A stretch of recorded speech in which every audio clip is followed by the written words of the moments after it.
மனிதன் அமைதியாக அமர்ந்திருந்தான். அவனைச் சுற்றி ஆடுகள் பசுமையான புல்லை மேய்ந்து கொண்டிருந்தன.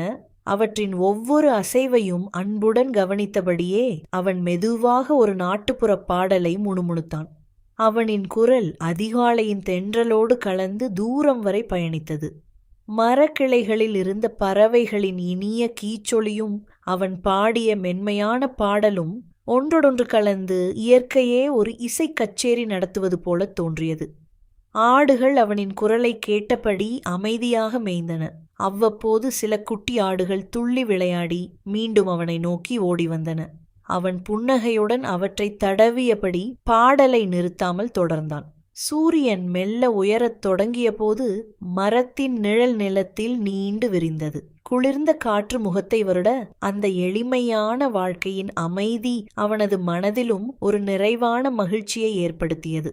அவனுக்கு அந்த பசுமையான வயல்வெளியும் மேயும் ஆடுகளும் பாடல்களும் மட்டுமே உலகமாக இருந்தன. இயற்கையோடு ஒன்றிணைந்து வாழும் அந்த வாழ்க்கையில் எந்த ஆடம்பரமும் இல்லை. ஆனால் மனதை நிரப்பும் அமைதியும் அளவற்ற திருப்தியும் மட்டும் நிறைந்திருந்தது. முகுந்தா, இங்கே வா என்று வீட்டின் வாசலில் நின்றபடி அவனது அம்மா அழைத்தாள். ஆடுகளை மேய்த்து கொண்டிருந்த முகுந்தன் உடனே எழுந்து வீட்டை நோக்கி நடந்தான். அவன் வந்ததும் அவளது முகத்தில் அன்பான புன்னகை மலர்ந்தது. அவனிடம் ஒரு துணிப்பையை நீட்டியபடி, சந்தைக்கு போய் காய்கறிகள் வாங்கிட்டு வா, இன்னைக்கு மெஸ்ஸுக்கு நிறைய பேர் வருவாங்க, சமையலுக்கு எல்லாம் தயார் பண்ணணும் என்று மென்மையாக கூறினாள். முகுந்தன் பையை வாங்கி கொண்டு என்னென்ன வாங்க வேண்டும் என்று கவனமாக கேட்டுக்கொண்டான். முகுந்தனின் அம்மா கிராமத்தில் ஒரு சிறிய மெஸ்ஸை நடத்தி வந்தாள். தினமும் அதிகாலையிலேயே எழுந்து சமைத்து வீட்டுச் சவையுடன் உணவை பரிமாறுவாள். அவளது சுவையான சமையலுக்காக அருகிலிருந்த ஊர்களிலிருந்தும் பலர் வந்து சாப்பிடுவார்கள். குடும்பத்தின் பொறுப்பை தன் தோள்களில் சுமந்திருந்தாலும் அவள் எப்போதும் சோர்ந்து போகவில்லை. முகுந்தனும் அவளுக்கு முடிந்தவரை உதவி செய்து வீட்டு பணிகளிலும் மெஸ்ஸஸ் வேலைகளிலும் துணையாக இருந்தான். தாயும் மகனும் ஒருவருக்கொருவர் உறுதுணையாக வாழ்ந்தனர். சீக்கிரம் வாங்கிட்டு வா, சமையலை ஆரம்பிக்கணும் என்று அம்மா மீண்டும் நினைவூட்டினாள்.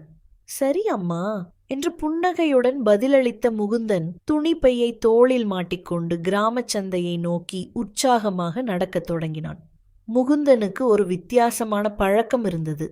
எந்த வேலையையும் ஆர்வமாக தொடங்குவான். ஆனால் என்ன செய்ய போறான் என்பதையே பாதி வழியில் மறந்து விடுவான். இதனால் அவன் அம்மா அடிக்கடி சிரித்தபடியே, உன் ஞாபகத்துக்கு ஒரு முடிச்சு போடணும் என்று கிண்டல் செய்வாள். அன்றும் காய்கறிகள் வாங்க சந்தைக்கு புறப்பட்ட முகுந்தன் வழி எங்கும் பறவைகளின் குரலையும் தெருவோரக் காட்சிகளையும் ரசித்து கொண்டே நடந்தான். சந்தையை அடைந்த போது திடீரென்று அம்மா என்னென்ன வாங்கச் சொன்னார் என்பது அவனுக்கு முற்றிலும் மறந்து போய்விட்டது. சில நிமிடங்கள் தலையை சொரிந்தபடி யோசித்தான். வெங்காயம் கண்டிப்பா இருக்கும் போல என்று தனக்குத்தானே சொல்லிக்கொண்டு ஒரு மூட்டை வெங்காயம் வாங்கினான். அதோடு கண்ணில் பட்ட சில காய்கறிகளையும் தனக்கு பிடித்த வேர்க்கடலை, வெல்லமிட்டாய் போன்ற சிறு சிறு பொருட்களையும் வாங்கி பையில் போட்டுக்கொண்டான்.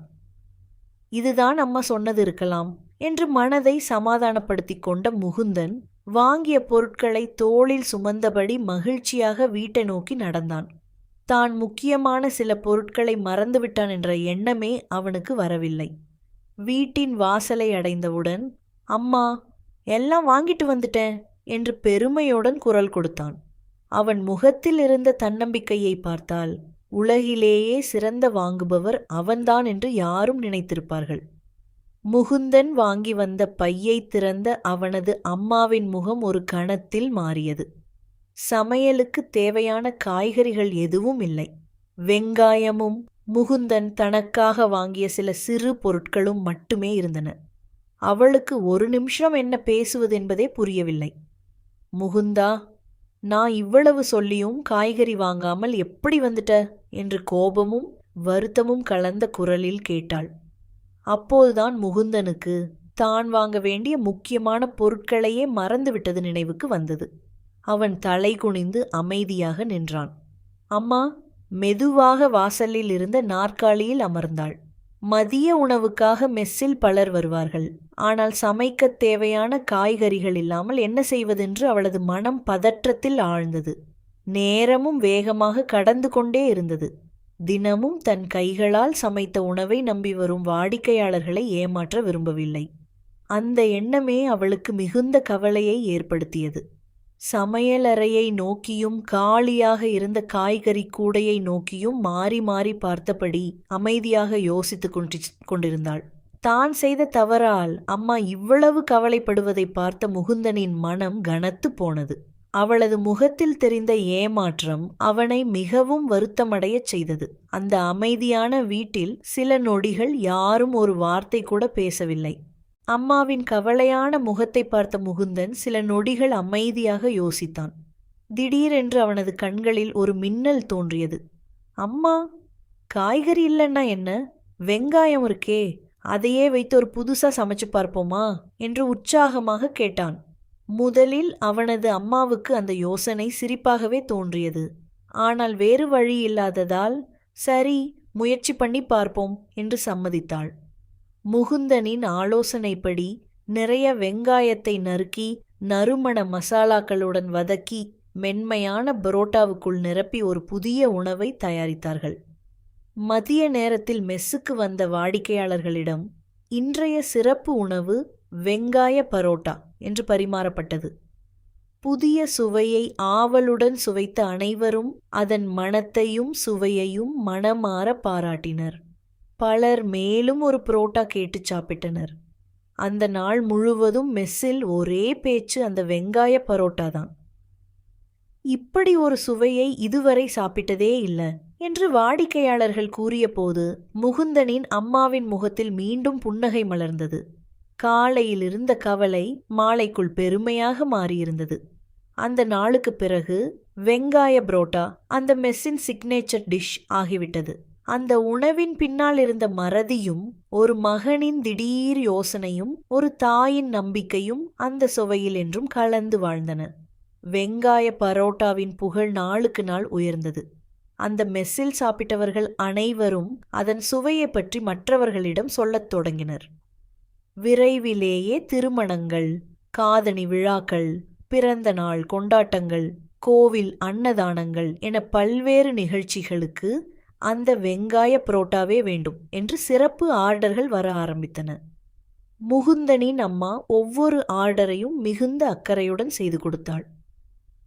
சுவையில் எந்த குறையும் இருக்கக்கூடாது என்பதே அவளது கொள்கை. விடியற் காலையிலேயே எழுந்து மாவு பிசைந்து வெங்காயத்தை நறுக்கி தன் அன்பையும் சேர்த்து அந்த பரோட்டாவை சமைப்பாள். அதுவே அந்த உணவின் உண்மையான ரகசியமாக இருந்தது. ஆண்டுகள் அமைதியாக கடந்தன. மெஸ்ஸின் பெயரும் வெங்காய பரோட்டாவின் புகழும் பல ஊர்களுக்கு பரவியது. ஆனால் காலம் யாருக்காகவும் நின்றதில்லை. வயது ஏற ஏற முகுந்தனின் அம்மாவின் கைகளில் இருந்த வேகம் மெல்ல குறையத் தொடங்கியது. முன்பு போல் பல மணி நேரம் நின்று சமைப்பது அவளால் முடியவில்லை. அடிக்கடி சோர்வும் முழங்கால் வலியும் அவளை வாட்டின. இருந்தாலும் வாடிக்கையாளர்களை ஏமாற்றாமல் இருக்க வேண்டும் என்ற எண்ணத்தில் முகத்தில் புன்னகையை மறக்காமல் தனது வேலையை தொடர்ந்து செய்தாள். அம்மாவின் சோர்வான கண்களையும் நடுங்கும் கைகளையும் பார்த்த முகுந்தன் மனதிற்குள் ஒரு முடிவை எடுத்தான். இனி அந்த மெஸ்ஸையும் வெங்காய பரோட்டாவின் பாரம்பரியத்தையும் தானே முழு பொறுப்புடன் ஏற்று நடத்த வேண்டும் என்று அமைதியாக உறுதி கொண்டான். அம்மாவின் உடல்நிலையை பார்த்த முகுந்தன் பழைய முறையில் தொடர்ந்து ஆயிரக்கணக்கான பரோட்டாக்களை சமைத்து விற்பது சரியான வழியல்ல என்று உணர்ந்தான். உழைப்பை மட்டும் அதிகரிப்பதற்கு பதிலாக அந்த சுவையை உலகம் முழுவதும் கொண்டு செல்ல ஒரு புத்திசாலித்தனமான முடிவை எடுத்தான். நாம் பரோட்டாவை மட்டும் விற்க வேண்டாம் அம்மா, அதை எப்படி தயாரிக்க வேண்டும் என்பதையே விற்கலாம் என்றான் அவன். அந்த தனித்துவமான வெங்காய கலவை, மாவு தயாரிக்கும் முறை, மடிக்கும் விதம், சுடும் நேரமென அனைத்தையும் ஒரு சிறப்பு முறையாக பதிவு செய்தான். பிறகு பல ஹோட்டல்கள், உணவகங்கள் மற்றும் கேட்டரிங் நிறுவனங்களுக்கு அந்த வெங்காய புரோட்டா தயாரிப்பு முறையை உரிமத்துடன் லைசன்ஸ் வழங்க ஆரம்பித்தான்.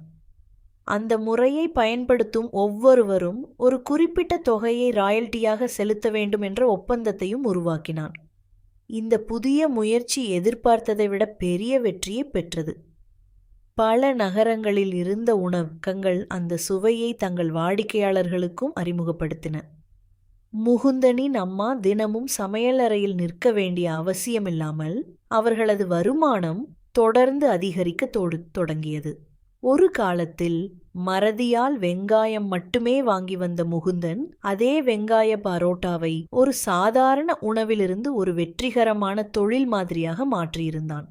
அந்த நாள் அவனது அம்மாவின் கண்களில் தெரிந்தது சோர்வு அல்ல, மகனின் அறிவை கண்டு வந்த பெருமையின் கண்ணீர்தான். முகுந்தனின் வெங்காய பரோட்டா தயாரிப்பு முறையை வாங்கியவர்களில் ஒருவர் மிகப்பெரிய உணவக நிறுவனத்தின் உரிமையாளர். ஆரம்பத்தில் ஒப்பந்தப்படி அனைத்தும் நேர்மையாக நடந்தது. ஆனால் தொழில் வளர்ந்த பிறகு அவரது எண்ணம் மாறத் தொடங்கியது. ஒரு நாள் அந்த நிறுவனம் புதிய விளம்பரத்தை வெளியிட்டது. அதில் முகுந்தனின் குடும்பத்தின் பல ஆண்டுகால உழைப்பில் உருவான வெங்காய புரோட்டா அந்த நிறுவனத்தின் சொந்த கண்டுபிடிப்பு என்ற வகையில் வெளியிடப்பட்டது. முகுந்தனின் பெயரோ அவரது அம்மாவின் பங்களிப்போ எங்கும் குறிப்பிடப்படவில்லை. அதை பார்த்த முகுந்தன் ஒரு நிமிஷம் அமைதியாக நின்றான். இது வெறும் ஒரு சமையல் குறிப்பை நகலெடுத்தது அல்ல, தனது அம்மாவின் வாழ்க்கை முழுவதும் செய்த உழைப்பையும் அவர்களின் பாரம்பரியத்தையும் வேறொருவர் தனது பேரில் எடுத்துக்கொண்டது என்பதை அவன் உணர்ந்தான். அம்மா மட்டும் அமைதியாக, சுவையை யாரும் திருடலாம், ஆனால் அதை உருவாக்கிய வரலாற்றை யாராலும் திருட முடியாது என்று கூறினாள். அந்த வார்த்தைகள் முகுந்தனின் மனதில் ஆழமாக பதிந்தன. அந்த நாளிலிருந்து தனது குடும்பத்தின் சமையல் பாரம்பரியத்தையும் அதன் உண்மையான உரிமையையும் பாதுகாக்க வேண்டிய நேரம் வந்துவிட்டது என்பதை முகுந்தன் உறுதியாக உணர்ந்தான். அதுவே அவனுடைய வாழ்க்கையில் ஒரு புதிய போராட்டத்தின் தொடக்கமாக மாறியது. தன் அம்மாவின் பல ஆண்டுகால உழைப்பை வேறொருவர் தனது நிறுவனத்தின் பேரில் பயன்படுத்துவதை பார்த்த முகுந்தன் மிகுந்த கோபமடைந்தான். உடனே நீதிமன்றத்தில் வழக்கு தாக்கல் செய்து, என்னுடைய சமையல் முறையை அனுமதியின்றி பயன்படுத்தி தயாரிக்கப்படும் வெங்காய பரோட்டாவின் விற்பனையை தற்காலிகமாக தடை செய்ய வேண்டும் என்று கோரிக்கை வைத்தான்.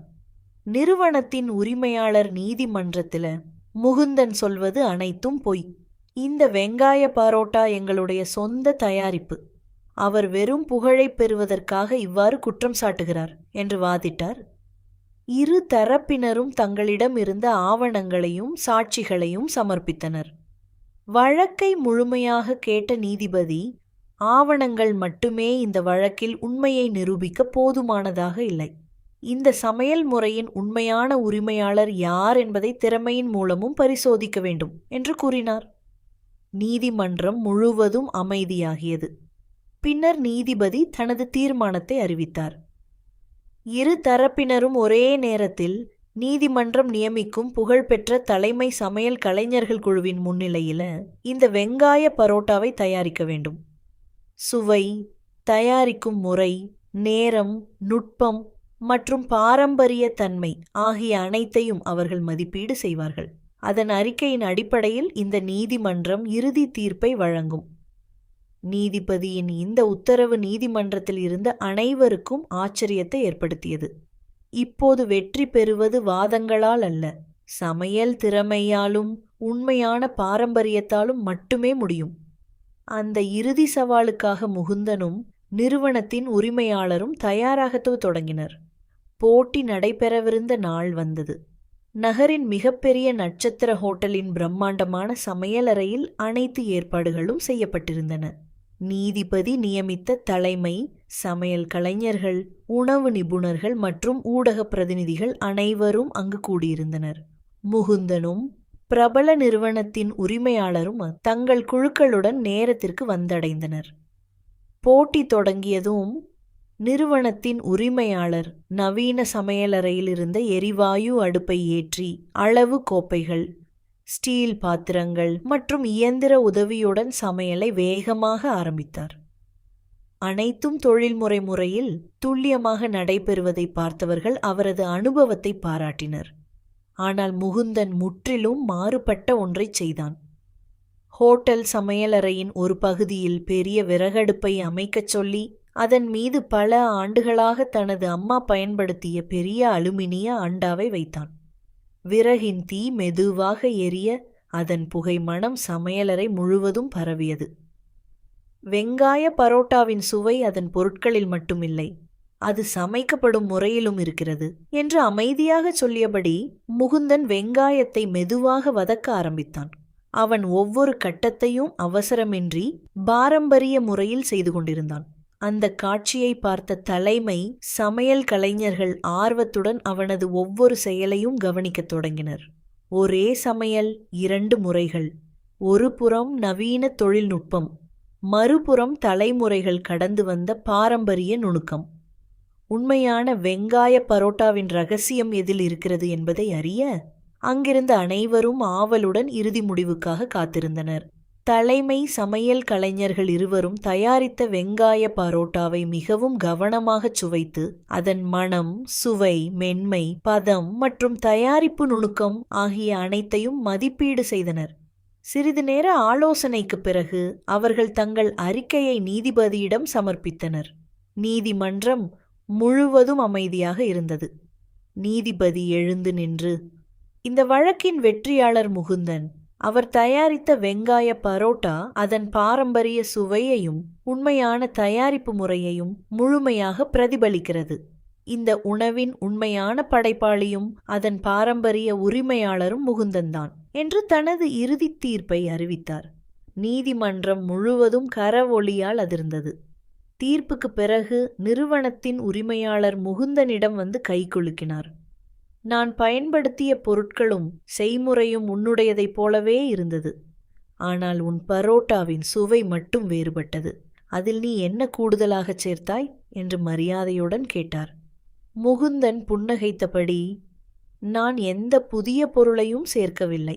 சமையல் குறிப்பு ஒன்றுதான், ஆனால் அதை சமைக்கும் முறை வேறுபட்டது. விறகடுப்பின் மெதுவான தீ, பெரிய அலுமினிய அண்டா, பொறுமை, இவையெல்லாம் என் அம்மாவின் சமையல் முறை. அந்த பாரம்பரியத்தை எந்த புத்தகத்திலும் எழுத முடியாது. அது அனுபவத்தில் மட்டுமே வாழ்கிறது என்றான். அந்த வார்த்தைகளை கேட்ட நிறுவனத்தின் உரிமையாளர், என்னை மன்னித்துவிடு, உன் குடும்பத்தின் பாரம்பரியத்தை மதிக்காமல் நடந்துவிட்டேன் என்று மனப்பூர்வமாக மன்னிப்பு கேட்டார். அதன் பிறகு அந்த உணவு உலகம் முழுவதும் முகுந்தன் ஆனியன் புரோட்டா என்ற பெயரில் அறியப்பட்டது. ஒரு தாயின் உழைப்பும் ஒரு மகனின் நேர்மையும் பாரம்பரியத்தின் மதிப்பும் அந்த பெயருடன் என்றும் நிலைத்தன.